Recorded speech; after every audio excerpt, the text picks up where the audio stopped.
it's almost like a rebirth. Mm. It's like this is like the beginning of the rest of your life. Have faith that it's so cliche, but everything is going to get better. Like life really does open up when you do. Sometimes making that difficult choice, because for a lot of people it is difficult and they don't always have the best, first experience. Just being brave in that way, like life is always going to reward you for bravery. It's not going to reward you for cowarding away and making yourself smaller. You should never make yourself smaller for anyone.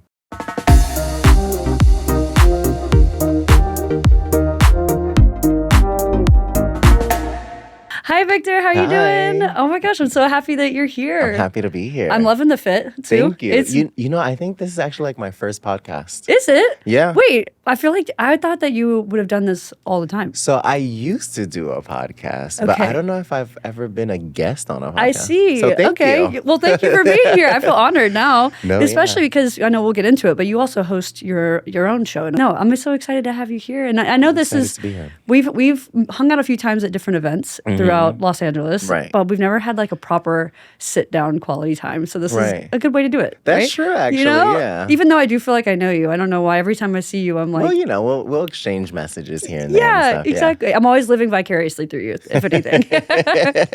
Hopefully in a good way. Always. So, are you from Los Angeles originally, or where are you from? No, I am from New York. You're from New York. Okay. I was born and raised in Brooklyn, Okay. in Bushwick before it was cool. Got it. Before, like now people are always like, oh, I love Bushwick. And I'm like, what? Yeah. It's crazy. You're like, not where I was there. No. Okay. Wait, so I lived in New York New York City for about 4 years. Time doesn't make sense to me anymore. But I always remember seeing the kids and I'd be like, I can't believe you grew up in a big city like this. Like, what was that experience like?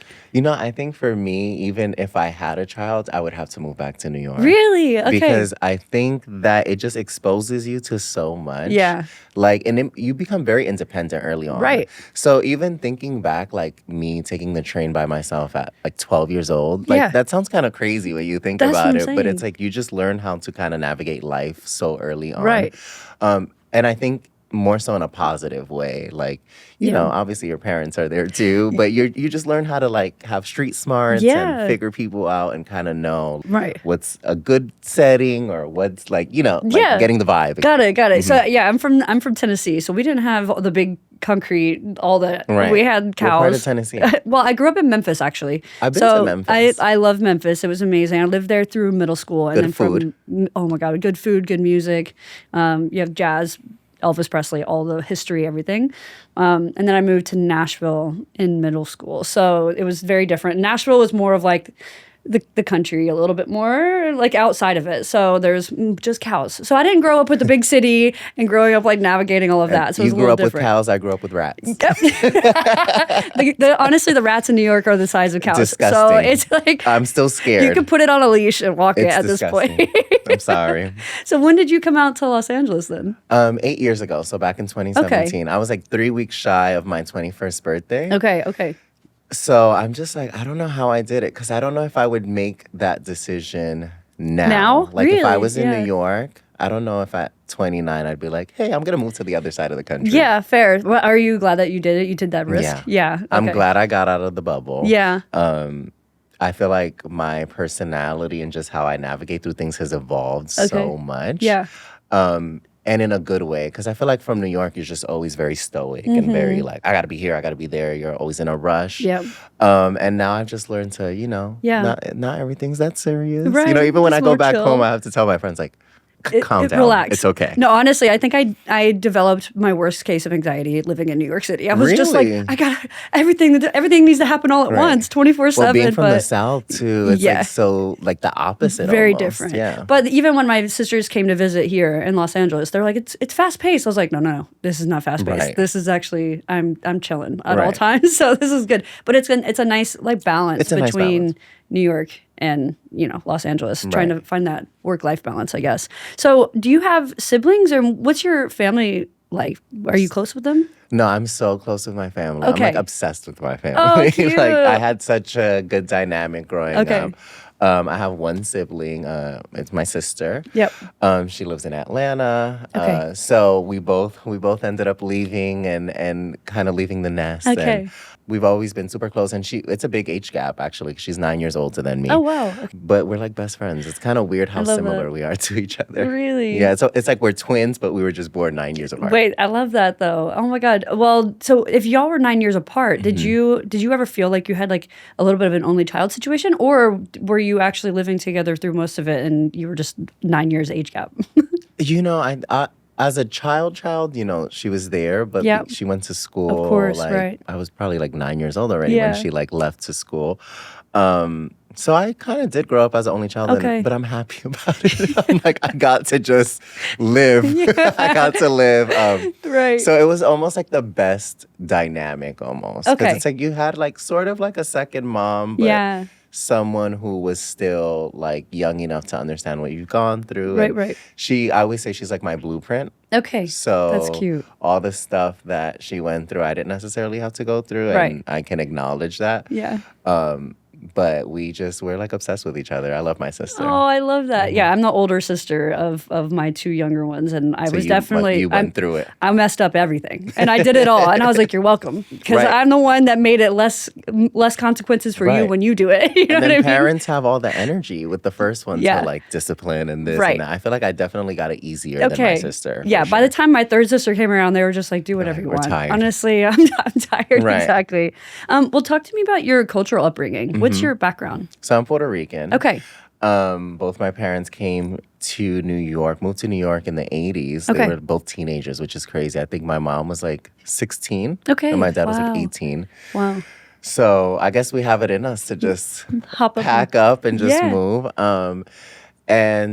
And yeah, no, Puerto Rican. I feel like in New York, it's either it's usually more Caribbean based. Here in LA, it's more like Mexican, Central American, like the Latin cultures. Right.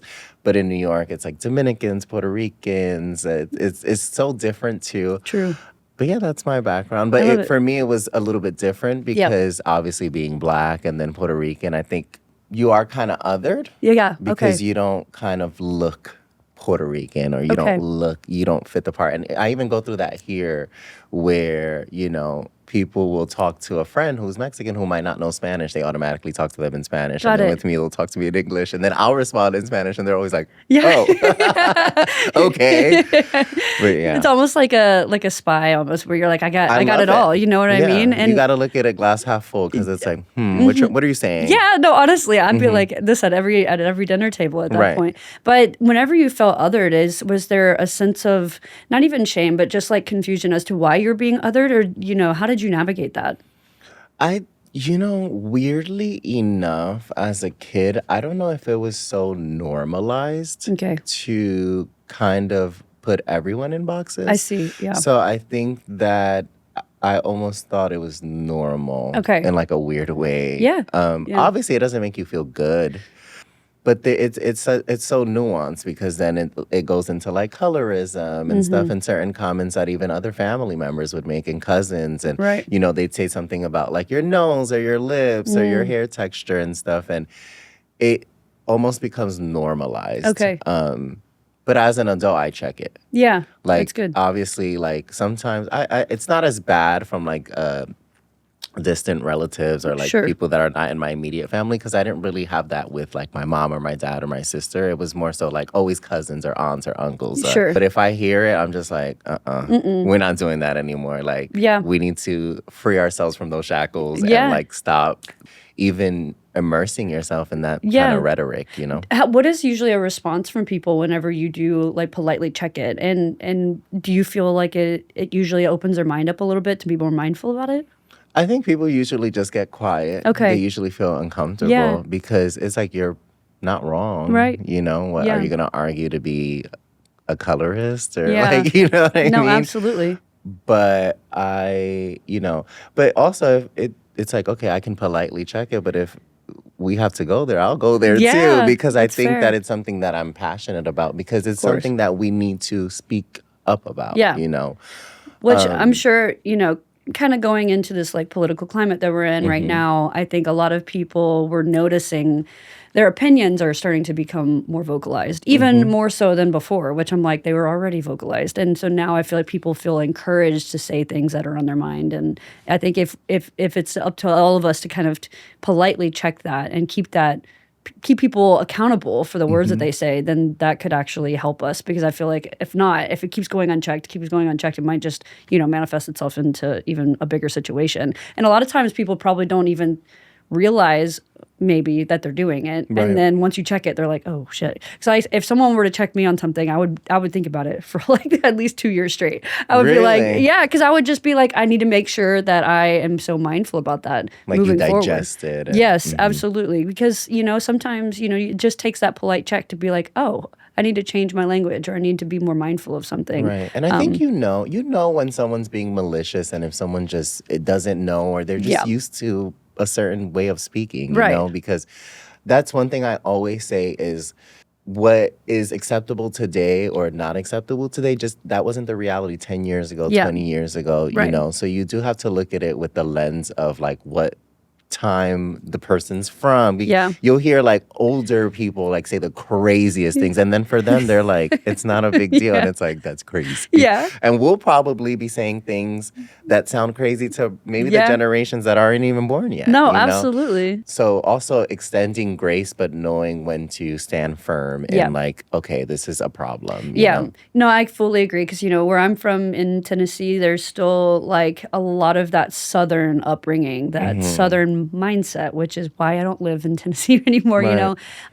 And I think that, it comes from generational conversation, generational language. Right. And after a while, I can only excuse that we come from a different generation for so long because Right. it's like, yes, you do come from a different generation, but at a certain point, it's up to you to also educate yourself and Right. realize that what you're saying is harmful. Exactly. You know what It's I a mean? choice to stop evolving. Like you're Yeah. choosing not to evolve. Just because you're an adult doesn't mean, okay, once you reach adulthood, you stop growing. Right. Like you should be growing up until like your last days. Absolutely. But I think that a lot of adults just kind of get into their ego and they're like, well, I'm grown. I can say what I want. Yeah. And it's just like, it comes from that. Honestly, it's when you say it like that, it almost feels like a little like childhood tantrum coming out. Like, Yes. I'm grown now. I can do it. But you know? have you noticed like the older you get, you're like grown-ups do not have it together. No, like yeah. even I love my parents, but I'm gonna call them out. But like when you're a kid, you think your parents just know everything. They have everything figured out. And then there's that one day where you are just like, oh, like Yeah. my parents are like they don't know everything. And they, Yeah. like sometimes you almost find yourself teaching them. Yeah. And then, like the dynamics start to shift, and it's kind of sad. You're like, oh my God, they're Yeah. not like these superheroes, like Yeah. in that sense Right, of right, like, right. know. No, I completely agree because then there's a certain point where it switches a little bit, and now you're kind of parenting your Right. parent a little I know bit. they'd hate when they see this because they watch everything. Yeah, They're gonna be like, yo, we love you, we love you. That's it. We're sending so much love. listen, I said what I said. That's too funny. But I do love that, I mean, I think about this too when we're talking about parents because my mom had me at 23, my sister at 21, like 2 years later, and then my third sister 1 year after that. So at my age, I would have grown ass children. Do you know what I mean? And I do not have it together. Like I'm still learning my days every single day. I'm like, what do I do? We were just talking today where I'm like, I need to get myself to the gym and I just can't do it. But imagine getting yourself to the gym plus having 3 children plus having to get them to school. I'm like, you know what? I don't know how you're people doing it. have kids. I No, like Just I'm very- like, wow. Like, I truly am like, I can barely take care of myself. that's How do you okay. take care of like another human being? Yeah. And sometimes this is probably something else people are probably not gonna like, but I think people don't really understand Yeah. the gravity of bringing a human being Yeah. into this world. Yeah. Because that's the one thing that actually has discouraged me Yeah. from like almost having that as a goal. Like I'm like that, like I don't want to mess that up. No, And yeah. I found that sometimes Absolutely. the people who don't have kids would probably make amazing parents fully because they agree. do understand. And Yeah. not that if you like, I don't want to make it about like if you have a kid you don't understand because Yeah. there's so No. many people obviously Of course. that do. But like I'm just like, how do how do you navigate that? I'd Yeah. be panicking every day. No, absolutely. I mean, I think about this too.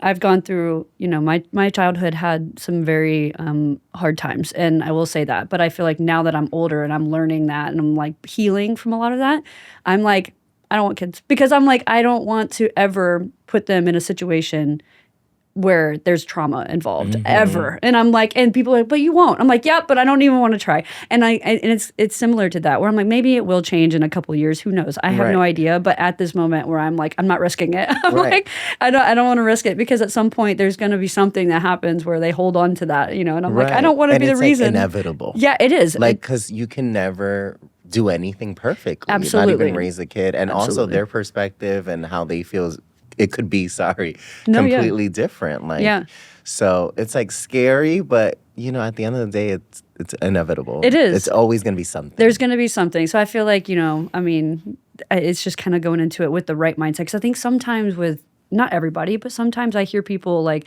I need to carry on my legacy, so I need to have children. And I'm like, I don't know if that's necessarily but my thing is like, what legacy? Like, let's unpack this. Yeah. Let's get on ChatGPT. Right. Let's type a little list and like see what your legacy is. Because some people say that, and it's like, it's usually the people who are like, what are you talking about? Right. I'm like, you don't own a castle. Like, nothing. You know what I mean? Like, and you're not it passing just is like, you need to do some more internal work before you think about bringing another human being into this world. Absolutely. Well, speaking of little human beings, when you were a little human being, what were you like? Were there early moments where you thought, oh, I would love to go into entertainment, or I would love to see myself on TV? What were you like? I think for me, I grew up always having that little fantasy in the back of my mind, but not thinking it was attainable. Okay. So the job that I would tell, which is kind of weird as a kid saying this, but I always wanted to be an architect. Okay. But that's like so specific and so grown up. Yeah. And like I would be like 5, 6 years old, like, oh, I want to be an architect. But in the back of my mind, I'm like, I want to be a pop star. Like, I want to be a pop star, which I'm like, every gay boy says this. But it was just something, just in entertainment in general, it just felt so far away. I mean, I was in New York, and LA felt like a world away. And I'm sure when we were growing up too, it was like you would always see that, like the tabloids and like the performances and this and that. So that just felt so far away. But I would watch The Hills as a kid because my sister being older, she'd watch and I'd just tune in with her. And I used to watch that and I would tell my mom, I'm going to live in LA one day. Like, I'm going to live in LA. And she'd be like, okay. Like, she wouldn't discourage it, but it'd just be like, okay. Yeah. Like, that's interesting. And then now she always brings that up. She's like, remember when you used to say that? Like, I'm like, yeah. Wait, that's like you fully manifested it, right? That's without even realizing it. Wow, I love that though. It's like you kind of like envisioned your whole life here in a way, and you've made all of that come true, which is even, I'm so excited to talk about that too. It's just, I don't know, it's really cool to know that sometimes whenever you are a kid, you know exactly who you want to be. Right. And to whatever degree that might be. And who knows, maybe architecture might come back in. You never know. With content, I feel like you can do everything. Physics. It's not happening. It's not happening. Maybe interior design, I don't know, like something like that. You know what? This will be the one thing. I'm going to live in Paris one day. That'll be my manifestation. Paris. I'm actually going to live there soon for like a month, just to go hang out. Why not? Yes, I love it. Well, if a friend extends it, like, why not? Like, yeah, of course. I was dating someone in the Netherlands, so I would stay out there for months. And then, of course, when you're in Europe, you just do all the little hops around. Exactly. And I always tell everyone, like, if you can do it, and if you can meet people out there, because they're always like, oh, you can stay here. And I'm like, okay. You're like, twist my arm. Here it is. Well, I would love to ask you about your coming out journey. And when was an early realization about your self-discovery, about your queerness? I always knew. Okay. I always knew. I think even before I had the language for it, I knew that the typical, like, a man gets married with a woman and has kids, that just never felt like it was going to be my journey. Okay. And growing up, my family was Jehovah's Witness, so that added another layer into it.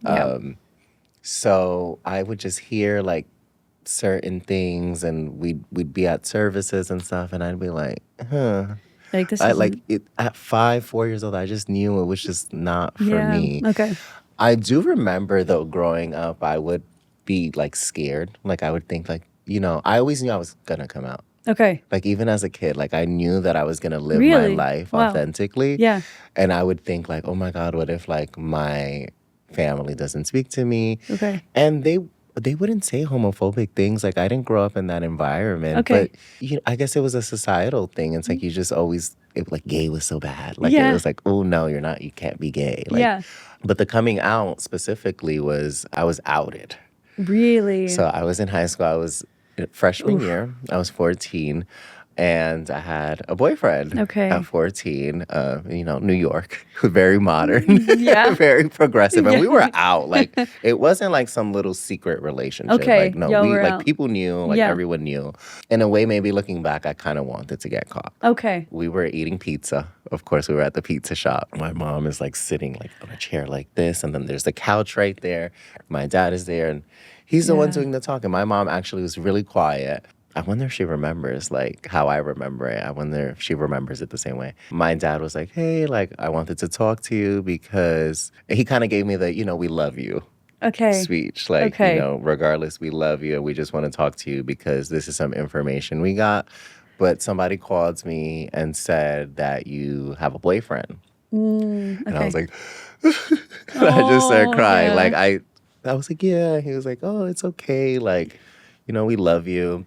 We just wanted to know. And I thought it was interesting because I've always been closer to my mom. Okay. Yeah. So for him to be the one that was so comforting was so interesting. Yeah.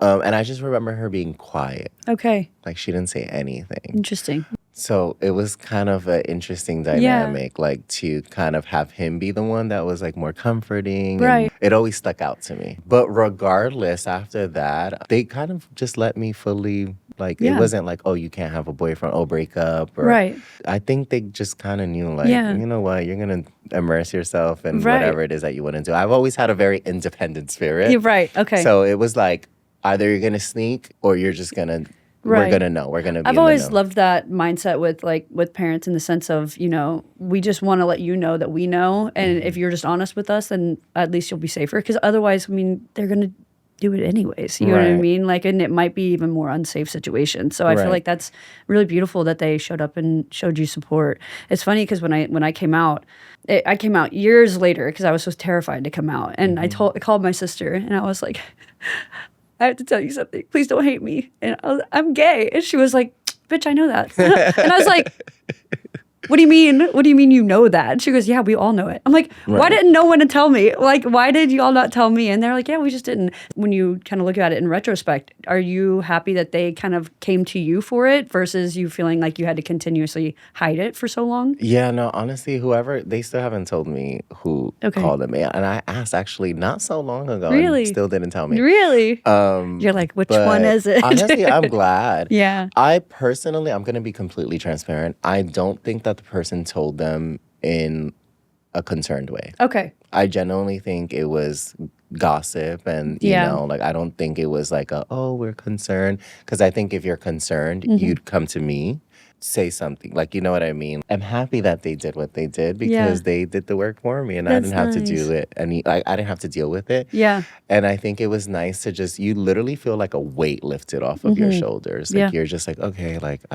there's no more lies. Like, there's nothing to try to expose or anything. Because once your parents know, it's like, I don't care who judges me or anything. These are the people that I care about the most. So I lived in the Facebook era. So I told my mom, I told my dad, I told my sisters. I told, I think, my best friend, who had known, and then I put it on Facebook. And I said, I'm gay, YOLO. I dropped a YOLO, and I don't know. It worked for me at the time. I love that. And so now every year Facebook is like, do you remember when you posted this? And I was like, I know, I get it. But it's just so funny because I was like, I can't tell every single person. Right. But it's kind of funny. Do you feel like being a public figure now that you are constantly coming out, or do you feel like you've kind of just let it go? Or is it like something that you feel like everybody has to learn about and you have to tell people over and over again? No, I don't feel like I have to come out. That's good. I never thought it was like my identity. Like it's just, you just so happen to be gay. That's okay. You know? I love that. So I think I've had a very kind of progressive view and in my experience where it's like I've really just it's just, it is what it is. Like Yeah. but of course, like if the topic comes up, I'm always happy to speak about it Sure. because also I think I didn't have that sad story. Okay. Yeah. So I think it's important for people out there to also know that, it might not be bad too. Like, right. unfortunately, there's so many people who have horrible coming out experiences, but Yeah. I do think it's good to highlight good experiences because especially my parents coming from a religious background Sure. and all of that, they still took it and, they never shamed me for it. Like Yeah. there was never a time where I was made to feel bad for it Right. or like this is bad. Yeah. Or it was just kind of like, okay. Okay, it is. You actually just reminded me because I think sometimes what I've heard multiple times on this is when people come out, they go and look it up, like what queer means or whatever, and then they see that, and then they're like, okay, am I supposed to look like this? Am I supposed to dress like this? Am I supposed to talk like this? And then they go and kind of replicate it, and then they realize, oh, maybe that's not for me, right? And I'm trying to think about it now from a family's perspective or like a parent's perspective. If they've only heard other parents giving their children shame for being queer, then maybe, I don't know, maybe that as a parent, or like, am I supposed to do that? And am I supposed to reprimand my child for being gay? And so I wonder if like that also is a harmful, like you just said, it's so good to highlight those stories where actually it's okay to be a loving, supportive parent because there are plenty of those stories. It's just the ones that come from trauma that you hear about all the time, but it's not always the case. And I think that that's such a good point. I'm just thinking about that now, which is, I appreciate think, you saying. honestly, people who reprimand are just people who are worried about what other people think. Yeah. Because when you really think about it, like it always kind of boggles my mind. Like, why do you care? Yeah. Like when people like hear that you're gay, I'm just like, why? Like, yeah. When it comes to race, when it comes like I'll literally be like, why are you racist? Like why? Like it just I can't comprehend that. I try to like put the pieces together, and it just doesn't make sense because I can't imagine just kind of going out into the world and wanting to immerse yourself in that. Like it's just weird behavior to me. It is. So with my parents, they were not people who really cared what other people think, and they always like would defend us, and like they always protected me and my sister. Yeah, that's amazing. That's why I kind of correlate that with like a lot of people. They just really care. Like, oh my god, like they're gonna talk about my kid, or so sometimes it comes from a place of concern too. Like, like I don't want this for you because you're gonna have maybe a harder life, and it's like, but it's the person's gonna be gay, so it's like regardless. Yeah, it's funny too when you said that. I feel like ironically, the harder life starts from when the parents start reprimanding you. Do you know what I mean? Like, it's like a self-fulfilling prophecy. It is because because when I came out, I think the hardest part was me coming out, and then afterwards I was like, oh, I'm free, like I'm liberated. Obviously, it's like now you have to find friends and then find what your outfit like what kind of like that authenticity. You have to really step into that. But I think the hardest part is being scared of coming out, and then afterwards you're like, oh, that was actually kind of great, And so it's exactly what you said. It's that self-fulfilling prophecy. I'm so scared what people are going to think about you, so I'm going to belittle you or like tell you you're too much. I'm going to give you what I expect the world to give you, so that it's like it can almost like discourage you. But it's like what people don't understand, and this is something I always talk to my mom because we do get into like discussions of like religion and stuff. Even to this day, the one thing I do love is like she stands firm in her beliefs, but she's always open to talk. Okay, yeah. So like, obviously the conversation of being gay and a sin always comes up, etc.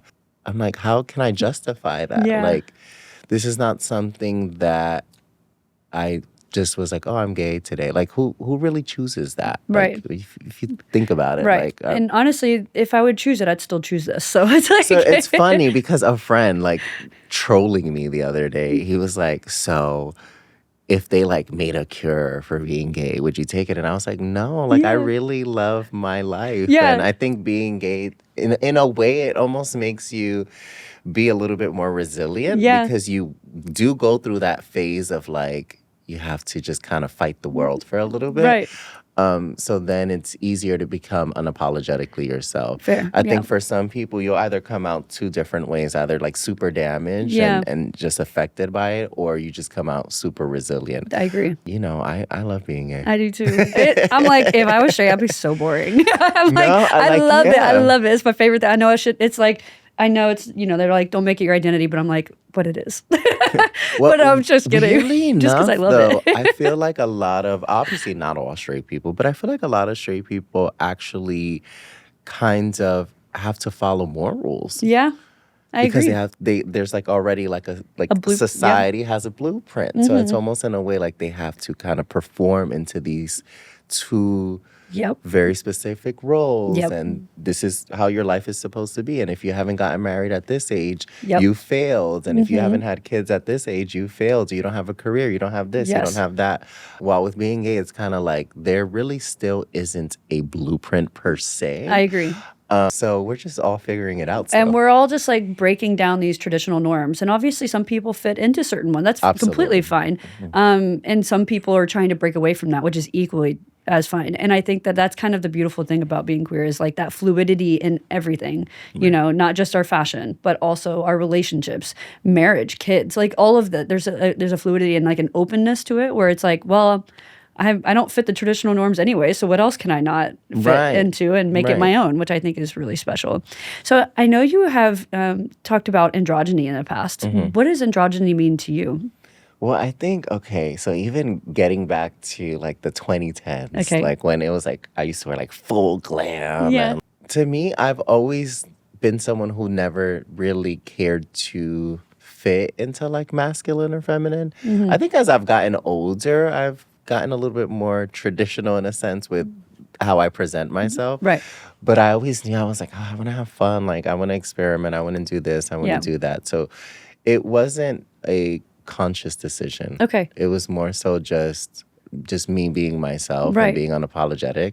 I feel like we both grew up in like this sliver of time where Yeah. like it almost was more open-minded than now, than Yeah. everything that's going on now. I agree. Even like walking down the street, like I used to walk down the street like in full glam. And I don't know if my experience would be the same today, yeah. doing that. I feel like even just the timing of everything, I I agree. felt safe enough to express myself in that way. Oh, well, it's kind of to your point, you know, when I was growing up, there was the conversations of what queer was or gender norms were and all of that. And it was, you know, subconsciously you're putting yourself in alignment with certain things. Right. But I do agree with you that now with the politicization of queer people and everything, I feel like it's almost like become this witch hunt, quote unquote, like a witch hunt where people are like, oh, you're dressing too masculine or oh, you're dressing too feminine. Or and then it's now encouraging this behavior of people to say and do things that come up with their mind. And that creates this unsafetyness. And where now I feel like, oh, do I have to be more vigilant now? Do I have to be more aware of my surroundings even more than I was before, just as a woman in general? But now, if I'm holding my partner's hand in public or if I'm, you know, presenting more masculine in that day, do I have to be more vigilant? And I think that, you know, growing up, I kind of went through this naivety, I guess, or maybe it was just the political climate wasn't as intense. But I do think that now I have to be more aware. But I think that maybe that's just what we're all feeling right now too, which is valid, I guess, you know? I think, and even with me, because I feel like I've kind of not been as like quote unquote androgynous as much, but I think that's just more of a result of me getting older. Yeah. Okay. You know, and just not even have like it takes a lot of work. Yeah. Like putting on makeup and stuff like that's just a lot of work. But your makeup is fire. It's so beautiful. Thank and I'm you. like, oh my God. To me, it almost didn't feel like a protest in a way. It was just me being me. I feel like now, like you said, it's very political. It's like you're going out there and it's almost like a form of protest because people are really hell-bent on like bringing back these traditional values and, you know, things that are just more normalized. And, you know, I think things got almost so like progressive for a second that it made certain people really loud and want to fight against that. I want to ask you about your step into advocacy and being on TV, being representation. You're a host at the Q Agenda. Mm-hmm. And what is that journey like? And when did you know that you wanted to start being more of a representative for your community? It was so random. Okay. I was living here in Hollywood. Yeah, you're like the Hills. And The Hills made me want to go on TV. yeah, it was the Hills, exactly. No, but at the time I didn't have any aspirations of being on TV. It's kind of like a very LA story. So I was doing laundry. I had like this little laundry room in my building. Okay. And I had a neighbor, and you just say hi. But one day she's like, "Would you ever be like interested in hosting for a show?" And I was like, "Yeah." I mean, one thing about when you're in LA, it's like if an opportunity presents itself, even if you feel like you can't do it, like just say yes. Yes. Yeah. Say yes. Yeah. There's a reason that this is coming up. So I was like, yeah, sure. But honestly, I thought she was kind of full of shit. Like, I was like, it's like, whatever. Everyone is always like, oh, do you want to be on TV? Yeah. Like, I was like, whatever. So she's like, okay, give me your email. So I gave her my email. And then maybe like a month later, we had like a pilot or whatever. And it was originally just me, Enrique, and Juliana. Okay. And we did like this pilot, and it wasn't even on set. It was like this like little room. Okay. Like it was very random, but I guess they were just testing our chemistry. Right. But from day one, like we all just had Clicked. good chemistry. Like Yeah. there was we didn't have to warm up. Like Yeah. it was just like we talked about different random topics. I remember, I think at the time too, like I was like wearing a suit. I had like a face full of makeup. Like it was like very in that era too. Yeah. And I think they wanted that. Like they course. wanted kind of someone who was a little bit more out the box. Okay. That was back in 2018. So I was like 22 Wow. when I started, which is Okay. crazy. Even thinking like at 22, I had met all of them. Yeah. And I was always like the baby. Right. And like now I'm like almost 30. Yeah. And like there's people on set that are younger than me. Right. And stuff. But I think that is really amazing in the sense that you were doing laundry. If anybody is like listening in, I'm like, do your laundry. You never know what opportunity will come up. Right. You know what I mean? But just like the little conversations that you have with people who can literally change the course of your life, which that essentially did, right? Like Right. now, imagine the last 8 years now. Right. Yeah. That if you wouldn't have been doing that, right? Like, what would your life have been? And so it's just like so amazing to me that one conversation is what opened the doors, and like that's really amazing that you were also trusting in yourself to just be like, sure, let's try it. Well, I think also my mom would always say like, be like, try to make relationships with your neighbors. Like Yeah. you never know, like just safety and like, you never know if you ever need anything. Right. So, we had been neighbors for months at that point, and it would just always just be like, hi. Yeah. Like, oh, hello, have Yeah. a good day. Like, and then I guess one day she's like, oh, Right. this kid's kind of nice. Yeah. Like, let me see like if he would be interested. Right. And funny enough, she was a producer, but when the show officially started, she had already left. So it was like, that was like her last thing, and then Wow. she had left. Okay. It's amazing though. And congratulations on also the show, because Thank it's you. also a really amazing representation for the Latinx community. And why to you is it so important to particularly highlight that community? I think, especially for me, kind of what I was talking about earlier, just not fitting the traditional molds of what you would think of like a Latin person or Hispanic person. And I think our show has such a great dynamic because we're all so different, and we Okay. all fit completely different roles. Right. But I think it's important because at the end of the day, it's the fastest growing group of people in this country. So it's a voice that is just going to become more mainstream, more normalized. Yep. And I think that we kind of came in at a time where, we're capitalizing off of that. Yeah. And showing that, because in a lot of Latin communities too, it's super conservative and it's super like religious and Christian, and All those the traditional conversation norms. of being Yeah. gay or trans or lesbian, Yep. which we have all of that on our show. It shows like we're here too, and we exist, and we're not these monsters, and Right. we are able to share ourselves and be so unfiltered. And so, because we share so much about our lives, Yeah. we have our guests, but we always start off with like a talking kind of style conversation where Right. they'll give us a topic, but we always end up like telling something personal from of us. course, yeah. So even like people, it's funny too, because when you film these shows, you don't you don't necessarily think anyone's gonna watch it. Yeah. Okay. Like you're like, no one's gonna like you're just filming it. Yeah. Yeah. But people will come up to me and be like, "Oh, you're on the kitchen." Then I'm like, "You watch this show?" And like Yeah. they know what you do. Right. Like they know you, and you're just like, "Oh, maybe I shouldn't be sharing as much." You're like, what did I say on the last episode? Right. Yeah. No, I fully agree. I think that when we were talking before we started rolling today, is creating this community online, and how I've traveled to places like Japan, Paris. I was in Aruba once, and people have come up to me and been like, "Oh, I follow you," and they're locals in those countries or those cities, and I was like, it's insane for me to think that just me sharing parts of my life is reaching people literally across the world, Right. which is like, wow, okay, so maybe at some point we are hopefully leaving a little footprint or like a little impact on someone's life where they feel more empowered to show up who they are and be authentic, which is like really special. I don't know. When I was in Europe too, like I would honestly get recognized in every city. And Really? I'm like, You're like, oh, how do you me? know me? And weirdly enough, I don't know why specifically this was the moment that I was like, wow. But I was in Rome and I went to like this little gay bar. Okay.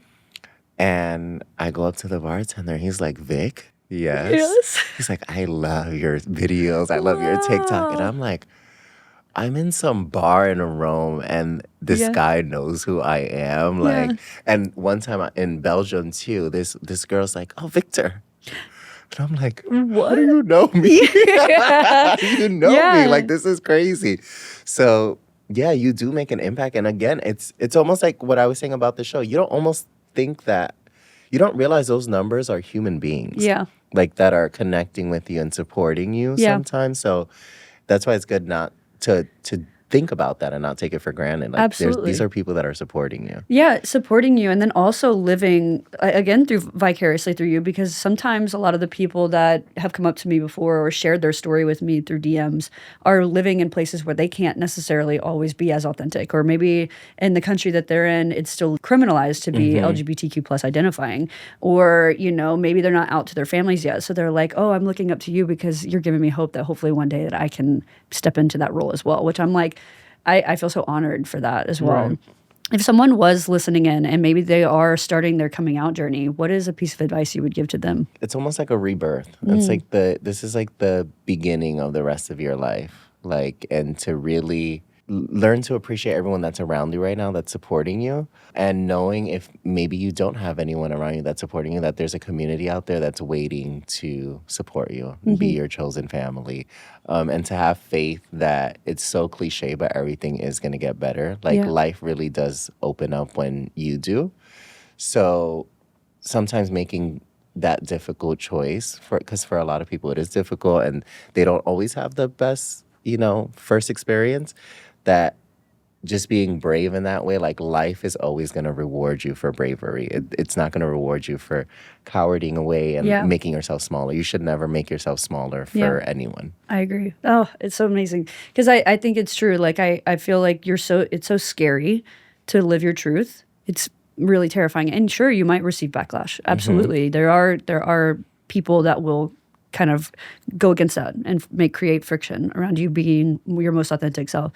But when you kind of realize who those people are, it's actually a blessing in a way, because you can either cut ties or set boundaries, which creates space for new people to show up for you and creates space for new people to come into your life that will be supportive and love you fully for who you are. And so in a way, like those people who are reprimanding you or maybe saying things to you that are inappropriate or making you feel little, maybe they've always been there. And so like creating those boundaries, they're like, oh, wow, now I have an open space for this whole community of people who are loving me fully for me, which I think is like really beautiful too. Right. Well, what does authenticity mean to you? Fully immersing yourself in like your truth, and just acknowledging that, living within that, I would like to say that I've been very authentic because I've always had kind of this like, I'm going to do what I want to do kind of attitude, and no one's going to stop me. No one's going to make me feel smaller. And I think it comes from a place of the foundation that my parents gave me, because they never belittled me. They never made me smaller. I felt like, well, if I didn't grow up in that dynamic, why would I let a stranger or an Yeah. outsider, a third party make me not want to be myself, you Period. Yeah. know? And I just can't imagine how difficult it would be not to live in your truth and be authentic. I feel like that. And I think that a lot of the people that discourage you and will, like, let's say when you do come out, those are typically the people who are not fully living in their truth and who have conformed. So when people conform, they want you to conform because they almost feel like, well, it's not fair that I made this decision to be small. How dare you want to be big? How dare you want to make more of yourself, you know, to be more? So if anyone's listening and they just know that it's not personal, it's always something internal that the person's going through too. And that's why they discourage you from wanting to be yourself. Oh, I love it. And it's so true. I think that the more I'm out and the more that I've had these conversations with people, it's like the ones that are truly the showing up with the most hate typically have the most internalized battles right now. And it's just like I try to find empathy and grace for that because I'm like, this really isn't about me at all. This is about you. And I hope, and I really hope that one day that they can come to terms with that and open their mind to that. You know, not everybody will, but I just hope that they'd give the chance to, because maybe the weight on their shoulders is so heavy that it's causing that pain. And I don't know, that's at least what helps me get through my day anyways. You know, you talked about earlier how your parents were Jehovah's Witnesses. I would love to ask you about your spirituality and maybe your faith, or what gives you, you know, that over layer of like a higher power or maybe the faith to keep going? You know, I'm kind of at the point in life where if a higher power exists, okay. Yeah. And if it doesn't, then okay too. Like, I'm fine. I personally am always I always have an internal conflict because to me, rationally speaking, well, logically speaking, it doesn't make sense to me. Like, a higher power doesn't make sense to me. But then there's certain things that happen in your life that you're like, it almost feels like something was listening and like, wow, like this resolved, like this, or it's better than you could even imagine. You know, those are the moments where you're like, is there something out there? Is there something that's like looking out for me? It's like magic a little bit. Exactly. But this is, again, a conversation that I always have with my mom, because one thing about me is I like to research the Bible. Okay. Yeah. And a lot of like calling out like inconsistencies and things that just don't make sense. Like, so we'll have these discussions, and then I always tell her, like, well, you know, don't use the Bible as proof that the Bible is true. Like, no, like that, this defeats the purpose. So even like one of the questions I've asked her, she's still gonna be rolling her eyes when she sees this. I love you, Mom. I'm sorry. No, yeah, I love you, Mom. But even like something along the lines of, you know, like where in the, like, we know Neanderthals existed and dinosaurs and stuff like that. Like, why wasn't that mentioned in the Bible? Like, why is it just modern animals? And like, it's things that were conveniently like knowledgeable, like things that people knew when this was written, if that makes sense. And, you know, sometimes she does think about it, and she's, you know, she's like, like, you know. So I think she's probably like, oh, I hate that you have a good point there. She's like, oh, you just talk too much. So for me, if a higher power does exist, I think, to just be completely transparent, I don't know if I necessarily would subscribe to Christianity itself. But if it did exist, I think it wouldn't necessarily have anything to do with organized religion. I fully, like, that's everything you said is like super in line with what I feel as well. Because, you know, most of the people that come on the show who are either agnostic or atheist or just open-minded when it comes to religion, or maybe they're just spiritual, many of them are actually very fascinated with religion. Many people, including myself, have done a lot of research on religion. A lot of people have studied in Buddhist monasteries. A lot of people have taken spirituality and or religion as courses in their masters. And I'm just like, it's very amazing to me that the people who are most open-minded are actually the most knowledgeable about organized religion, which I'm like, interesting. But also, I talk about this too because with travel, you meet people of all walks of life from every part of the world. And when I talk to them about religion, it's kind of beautiful in a way because everybody believes in kind of the same thing. Ultimately, a source of a higher power should be love, compassion, feeling a life full of truth and happiness. Right. And so most religions have that at the core. Like, I don't know a single religion where it's like, hate everybody, Right. But I don't know how some people have translated that into what their biggest belief is. It's just a justification. It is, absolutely. To, make themselves, to cope with knowing that there's hatred, so let's attach Jesus to it. Absolutely. Because that's the thing. I don't see... the way you describe religion is exactly how I feel. I don't see it as this like thing for hatred. Yeah. Like at the core, it does have very good messaging for the most part. And, it's about, being upstanding and honest and, not stealing. And, there are good lessons. True. But for me, I don't know if I necessarily need a book for that. I agree. I think that you just should be a good person. A good person. Yeah. Like, you should want to help others and be open-minded and stuff. Like, that is not a foreign concept to me. Absolutely. So that's where I'm at with it. I love that. I love this conversation just because, a lot of us, we go through these understandings of what religion is. A lot of people have gone through different organized religions depending on where their environment is. And also that was my thing too. When I travel, like, let's say I go to somewhere in the Middle East, like, what am I going to say that their religion is wrong? I can't, because that is what they've grown to love. That's where they give their hope from and everything. Or if I go to somewhere in Southeast Asia, where Hinduism is where they've been taught and grown up in, and it's environmentally instilled in them, how am I going to say that this is wrong? Just like in the South where I'm from, how am I going to tell them that, being a Baptist is wrong? Like, I can't tell anyone because I feel like that is between them and their higher power. Like, and I'm just very fascinated with all of it anyways. And I think also even in our family, we all kind of think so differently. So with my mom, it was probably one of the most recent conversations that we were having on this. And I was like, to be quite blunt, you work on faith. And I don't work on just blind faith. Like, I know that I'm here right now. This I know for sure. I know that this is the life that I'm living. So I'm going to just do the best that I can right now. And if I'm eternally damned for this, like, it is what it is. Like, that's really how I feel. I honestly feel like if the God that you describe is the God that he is or they are, he'd understand. Yeah. He'd understand where I'm coming from. He'd understand why I have doubts, why I can't subscribe to certain things. So, that in a way, like you're saying, you almost kind of follow the doctrine in a way that's more authentically how you're supposed to do it than a lot of people who are followers. Yeah. My sister, she asked me if I believed in God the other day. I think we were having a discussion. She's like, well, do you believe in God? And I was like, I don't know. Because she does not subscribe to Christianity. Okay. Or any religion per se.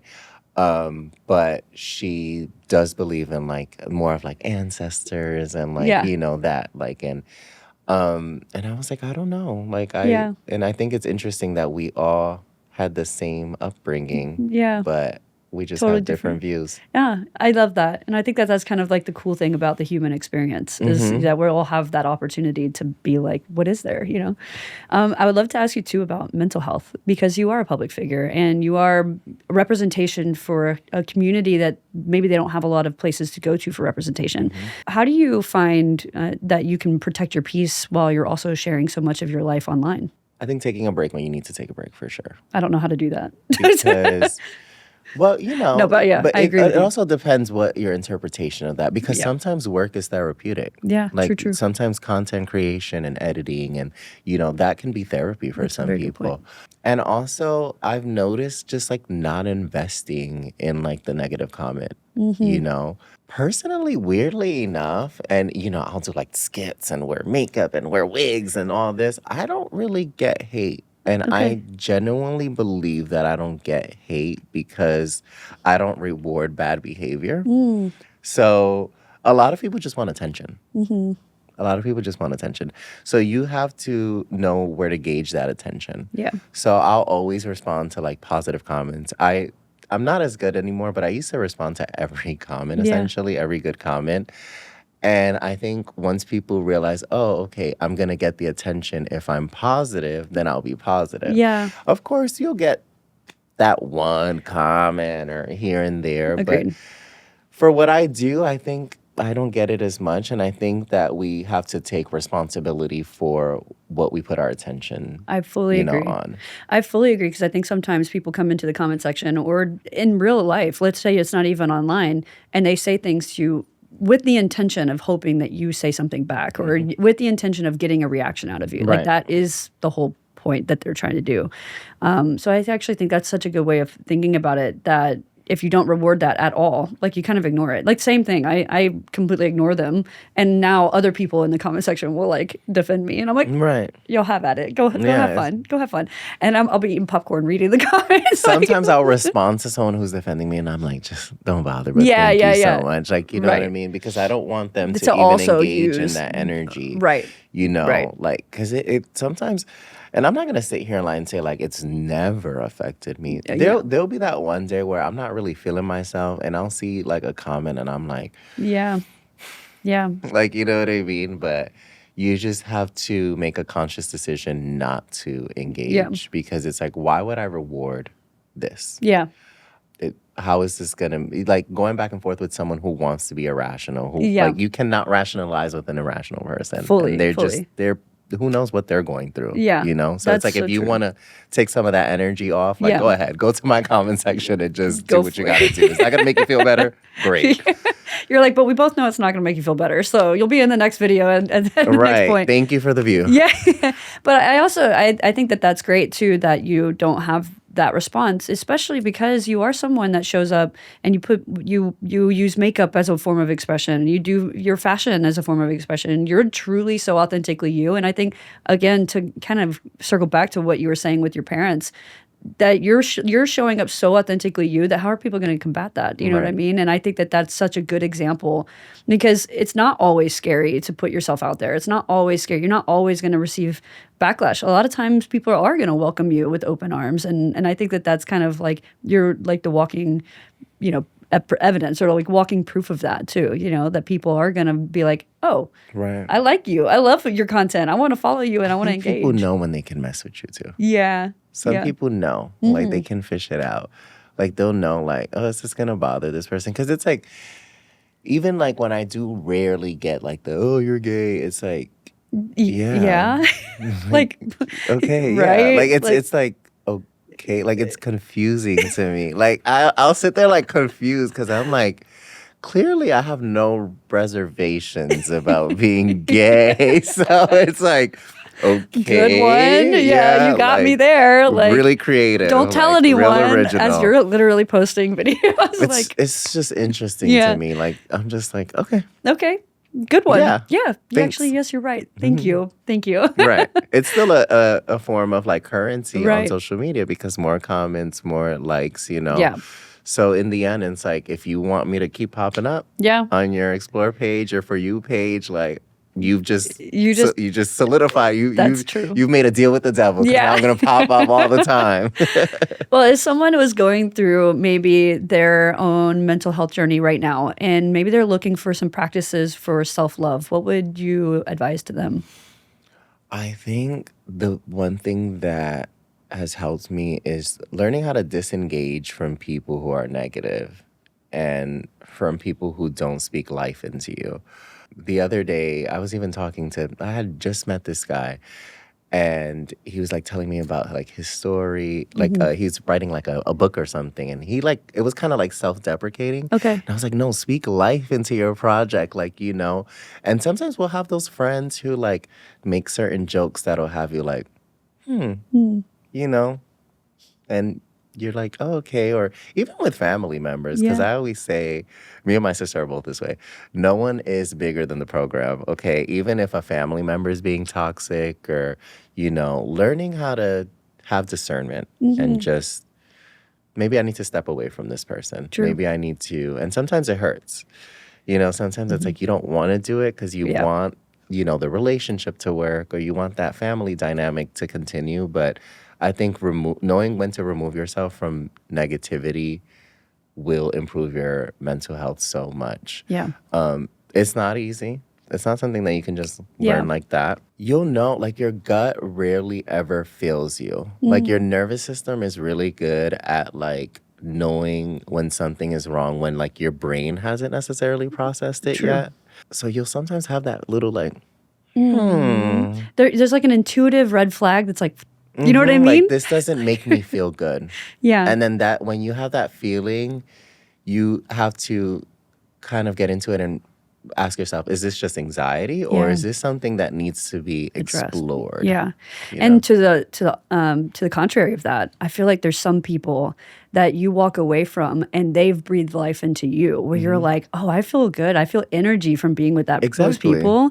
And like that, those are the people that now I'm very in check with being like, I want to spend time with you. Like I want to invest my time with you. Investing your energy and investing your energy in the right way. Yeah. Because even for me, like, you know, you'll hear a lot of people like, oh, in LA, like, everyone's fake, everyone's this and everyone's that. And I used to be one of those people, especially when I first moved here. And then it's like, you have to make a conscious decision. Like, am I going to continue to make this my reality? And also, again, I think being accountable. That will, like, just letting go of, like, ego-driven behaviors will improve your mental health because you have to hold yourself accountable because sometimes we can always look at an external kind of like somebody else and it's like, oh, we're so easy to know when something's wrong and they're doing something wrong. But it's like, how am I participating in this? Fair. And how can, at the end of the day, you can't control the other person, but you can control yourself. So how can I at least remove myself from doing this or continuing the same patterns? Yeah, I fully agree. And all of this is just incredibly helpful. And I even am like taking notes right now. I'm like, you know what? I should apply this a little bit more in my life. I'm like, therapy, check. Me, I'm just like, so tell me how you're feeling. I'm like, and how does this make you feel? So today I have been feeling a little bit more tired. No, but no, honestly, thank you for sharing your story. I feel like, you know, I'm so inspired by you in every way. And I'm like, I'm like really looking forward to following what's coming up next for you in the next journey. But at the end of every episode, because we talk a little bit deeper on here, I was like, let's follow up with some like silly, chaotic questions. I don't know where these ideas come from, but I'm just going to throw it out there. Okay. If every time you said yes, you had to strike a superhero pose, what would it look like? So instead of saying like, yes, you have to be like, yes. I don't know what, maybe it's because I'm from New York, but I automatically thought of like Spider-Man. Oh, okay. You're like, yes. Yes. Okay. Honestly, that's a good one. I don't know why I did. Superman. Yeah. Okay. That's he's like the Beyonce of the superheroes. Like the one that you always think of. Yeah. But honestly, Spider-Man's a good one too because you're like doing like gymnastics and stuff. Right. Like, you can just. Yes. Yeah. Oh my God, it's too funny. If you had to fight a duel or a fight using only vegetables, which vegetable are you choosing? A cucumber. A cucumber. Actually, they have weight to them, so that can. Because I don't know, when my brain went celery, and I was like, that thing's gonna go. You know what I mean? Yeah. Me thinking of just like a little celery, so you're just like. And then there's me like, no, I'm going to do damage. Yeah, like a cucumber, that would actually, Or even like an eggplant or something. Like just throwing it from a distance. Right. Are you talking about like a melee weapon or like one where you have to hold on to it or you're throwing? I'm like, it's a contact. Like, it's like a bat at that point. I'm like, I'm participating in this. That's too funny. You can follow me, honestly, on all socials at VicMram, VICMRAM. And we'll see. Yeah, we'll see where this takes us. I mean, we're going to be following. We're going to be enjoying the ride while we go Right. it. But thank you so much for sharing your story. Thank I you. appreciate And congratulations on your Thank you. podcast. Thank you so much. I'm this was so fun. excited. Every single step of the way, I'm like, honestly, every person that I talk to, it feels like a piece of me that it's like I'm healing even too. Yeah, right. I mean, I'll be your therapist too. Please, I'm going to hit you up. I'm going to be like, hey, I need another session. And that's a wrap on this episode of She Comes With Baggage. If you loved this conversation, please make sure to follow She Comes With Baggage on Instagram, TikTok, and YouTube for more content and behind-the-scenes moments. And if you're tuning in on Spotify, Apple Podcasts, or any other audio platform, please don't forget to leave a review. I love hearing from you. Your support helps to keep these conversations going. And just remember, if you are carrying any baggage, you're not alone, and we're all more alike than we might realize. See you soon.